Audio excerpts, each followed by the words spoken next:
Alors, pour reprendre notre étude de l'orthographe, je vous propose une leçon assez facile et de révision puisque c'est quelque chose que nous avons déjà souvent abordé en classe, la différence entre C, CES et C, SES. Et probablement la semaine prochaine, j'introduirai aussi C, C apostrophe EST et S apostrophe EST et ensuite les quatre mélangés pour que, eh bien, on puisse vraiment maîtriser tous ces C qui existent et qu'on ne fasse plus d'erreur lorsque l'on écrit. Alors, euh, voyons une phrase exemple. Chacun de ces élèves a rangé ses affaires. Donc vous voyez que dans cette phrase-là que vous avez dans la leçon, vous avez deux orthographes différentes des mots C. Le premier s'écrit CES. Alors, qu'est-ce que c'est que CES? Quelle est la nature de CES? Évidemment, CES, c'est un adjectif démonstratif. Un adjectif démonstratif qui détermine un nom au pluriel, soit féminin, soit masculin, mais en tout cas, forcément au pluriel. Par exemple, ces ruelles sont désertes. Alors, quelle est la nuance apportée par l'adjectif démonstratif?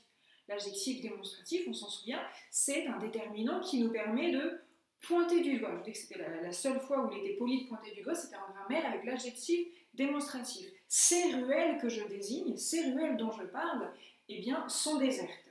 Dans la phrase d'exemple, on avait chacun de ces élèves-ci, ceux-là même. C'est vraiment de ceux-là que je parle, je les montre. Pas forcément physiquement, mais en tout cas dans mon esprit, je veux insister. C'est ceux-là, démonstratif, montrer. Je veux les montrer avec un adjectif démonstratif. Alors que le deuxième C s'écrit SES. Alors CSES, quelle est la nature de CSES? Évidemment, c'est un adjectif possessif. Chacun de ses élèves a rangé ses affaires à lui ou à elle. Dans la phrase d'exemple que vous avez, le chêne aura bientôt perdu toutes ses feuilles. Ce sont les feuilles du chêne, les feuilles qui lui appartiennent, donc c'est à lui. Donc CSES, c'est un adjectif possessif. A, c'est un adjectif qui est féminin au masculin, oui, féminin au masculin, et qui est toujours pluriel, mais surtout, c'est aussi un adjectif qui est à quelle personne? Je vous rappelle que la personne, c'est celui qui possède. Donc quand je dis ses affaires, c'est à lui ou à elle. Donc ça veut dire que c'est la troisième personne du singulier. Le déterminant est au pluriel parce qu'on possède quelque chose de pluriel, ses feuilles, ses affaires, etc. Mais la personne qui possède, c'est une personne, c'est la troisième personne du singulier. La troisième personne du pluriel, c'est l'œuvre. On essaie de surtout ne pas confondre. Donc, CES, je désigne le nom.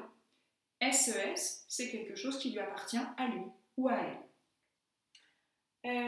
Alors, je vous ai préparé quelques petites phrases pour qu'on puisse s'entraîner. Ensuite, vous aurez des phrases aussi à la fin de cette vidéo et vous pourrez faire l'exercice qui va avec la leçon. Normalement, ça ne devrait pas poser trop de difficultés. Le soleil réchauffe la terre de ses rayons. Alors, est-ce que c'est de ces rayons que je montre ou est-ce que dans cette phrase, je parle des rayons possédés par quelque chose? Le soleil réchauffe la terre de ses rayons, des rayons du soleil. Donc, ça veut donc dire que les rayons sont possédés par le soleil. Possession, adjectif possessif, SES. Observez ces oiseaux. Celui-ci apporte de la nourriture à ses petits. Alors, observez ces oiseaux. Est-ce que ces oiseaux, c'est les oiseaux de quelqu'un ou est-ce que c'est ces oiseaux que je montre, que je désigne?